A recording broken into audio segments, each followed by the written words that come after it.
Hey guys, welcome to another episode of Journey to the Outdoors, your source to everything outdoors. I have a great video for you today. A lot of people have been asking me, Dave, what do you use to film your show? What kind of equipment do you use? And I use a lot of different things. It's evolved over the last 4 years. We just hit our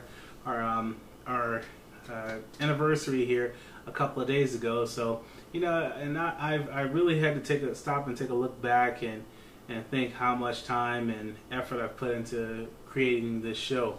But I was going to go over that and bring you guys up to date on what I use.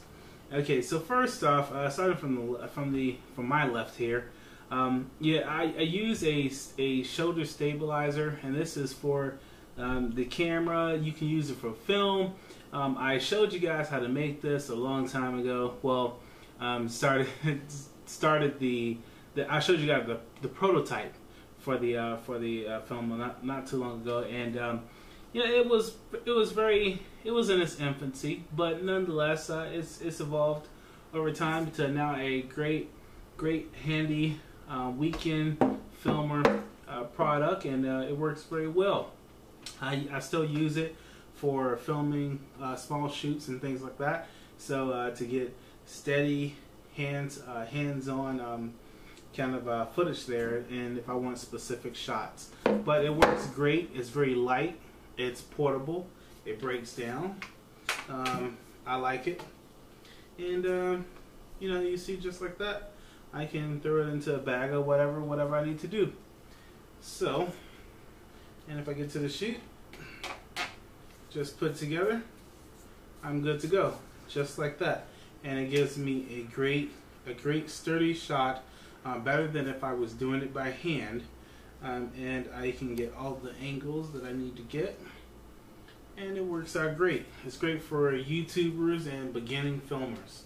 And then next, I also use a fluid head pan and tilt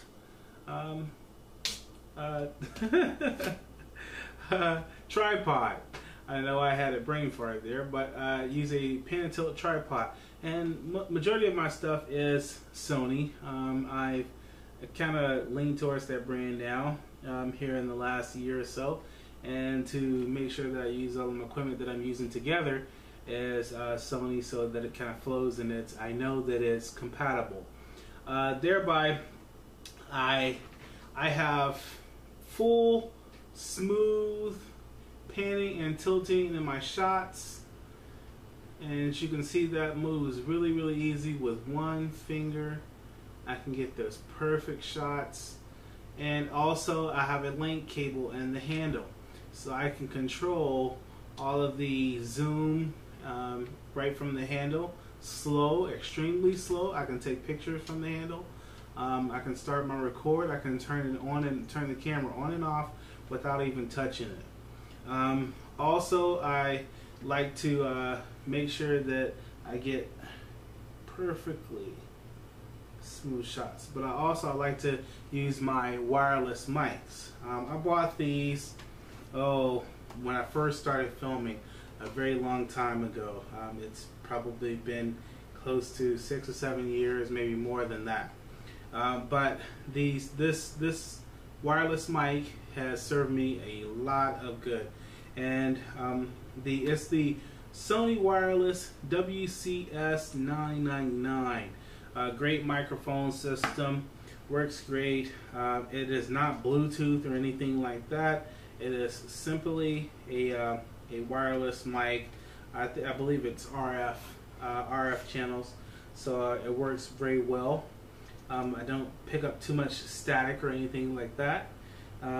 3 different channels, and it retails right around $100 to $115 for one set. That's the receiver and transmitter. Works really well.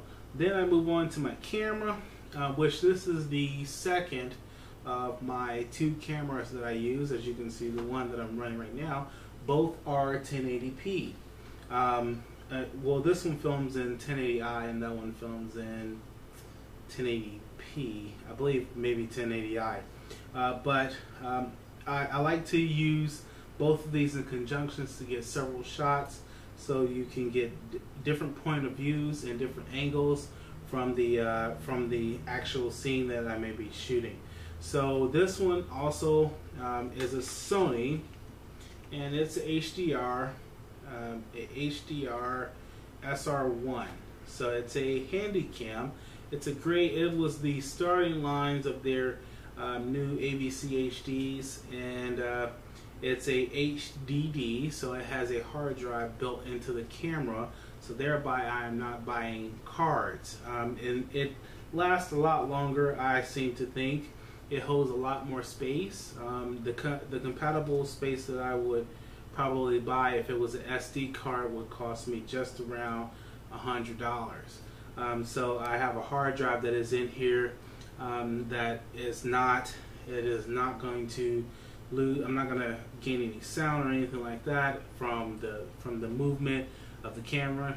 Very little to no moving parts. So also I have a manual focus ring on this, which I can also delegate whether it would be a iris adjuster or if it would be exposure. I can set it to whatever I would like to, and but mainly I can control the focus for what I would like to do with shots, different contrast shots or different focus shots. It also has night shot on it, which if I'm filming night shoots for say catfishing or things like that on the river, then I can use my night shot to get all of the footage that I need to get. Also, I have modified this one a bit to take on a lens hood, so it fits for me. It fits for what I like to do with it. I may make a video on that modification because a lot of people are actually looking at doing that, but it works for what I like to do with it. I don't lose anything. The only thing I want to do is get a light to go on the top. So it works really well, and I have a nice big 3.5, I believe, 3.5 inch screen that goes on the front of this, and it is all touch screen. So I have access to all of my options right there, all of my accessories. It is HDMI output, so I can stream all of that out if I need to the television. I have a AV also / link cable accessory plug, so I can control my camera from the link right there. Also, I can also edit a lot of the footage right here on the camera also. So it works really well. I like it, and I can also use SD cards on this camera. Not to mention the Bluetooth wireless mics that attach to the hot shoe accessory on the top. So this is really interesting. You know, I like it.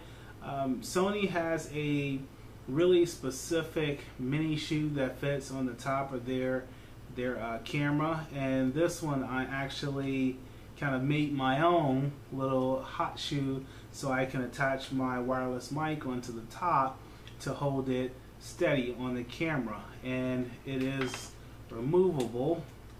So I have removed my mic, and I can take this all the way off, and it will fit directly into my bag. So it breaks down for being very compact, a compact setup that I need for when I'm going to local shoots, and I need that portability. This is also a 5.1 surround sound mic system that is made into the camera itself.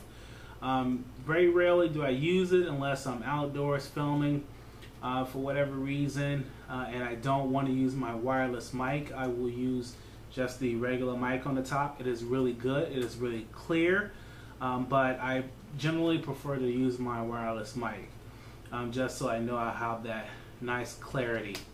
Also, let's see, it has a viewfinder, which you don't find on a lot of the lower end consumer brand cameras nowadays that do come with a mic input.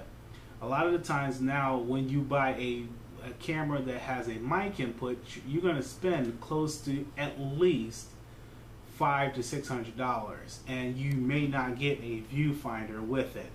Generally, that's the case.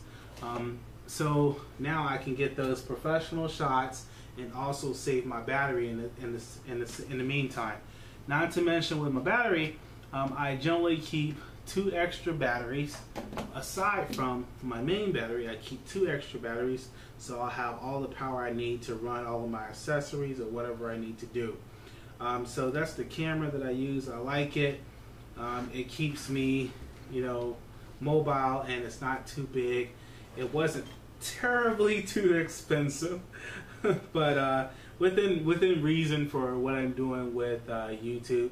And that's one of the things that you want to make sure when you go to buy a camera. You want to make sure that you're purchasing something that you're going to use and only what you need to use. So thereby, if you're gonna just be filming YouTube, in all means, if you have the money to do that, go right ahead. But if you're gonna be filming for YouTube, why go spend $2,000 or $3,000 for a camera if you're not looking to be a professional, high-end filming, production show? So, I mean, for that matter, it just depends on what you want to do. And this works well for what I'm doing right now with the show.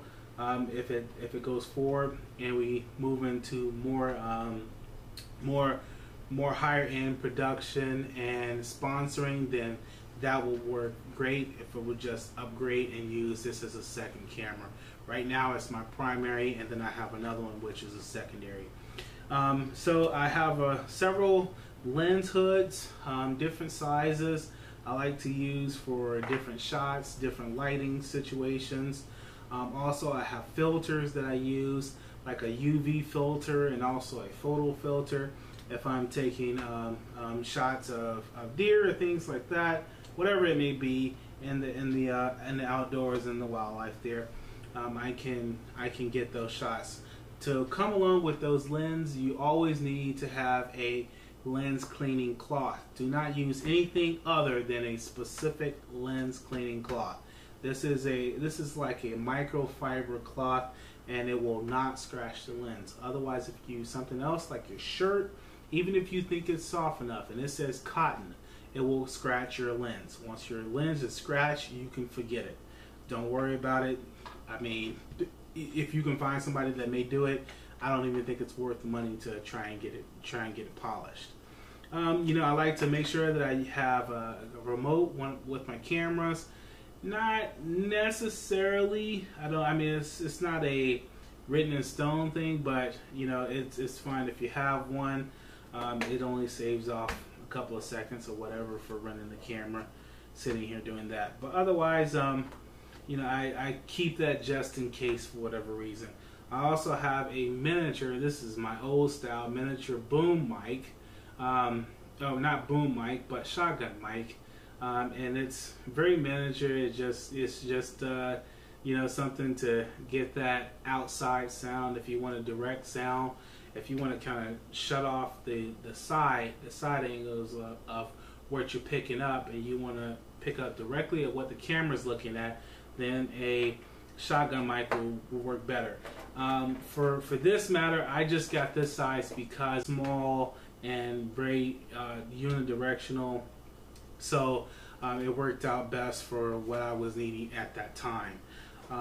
And like I said, I'm looking for portability, so I try and keep things small and compact so I can use as little space as possible to where I may get to. If it's a remote area that I'm going to fish in the back of a woods area and you have to go down the trail, it's not feasible to just grab things that are huge and take all the way back to that area, so it just doesn't make sense. One of the other things also is you want to have like a board to keep your agenda board, a dry erase board. so you can write down topics that you may want to touch on. Say like if I was filming, I would make sure that I would say wireless mic. I would put down my points that I want to touch on to make sure that I keep those within the film, and that I make sure that footage or that content is within the film.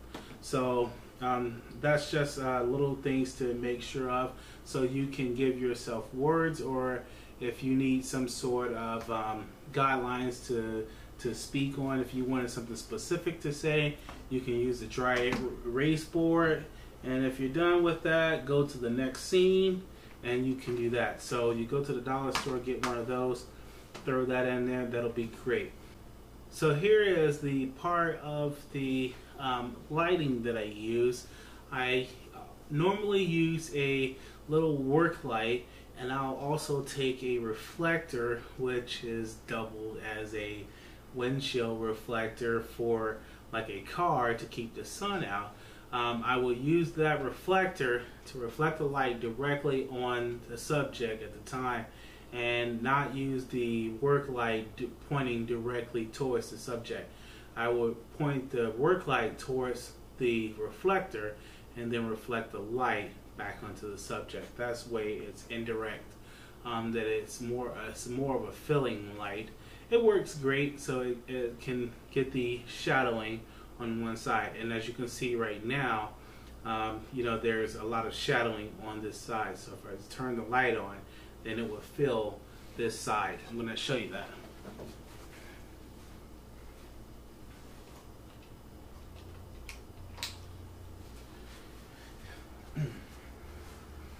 So now it fills in this side of my face. So now you can see that's just a lighting trick, so you'll know how to film a subject when you're inside, whether it's yourself or someone else.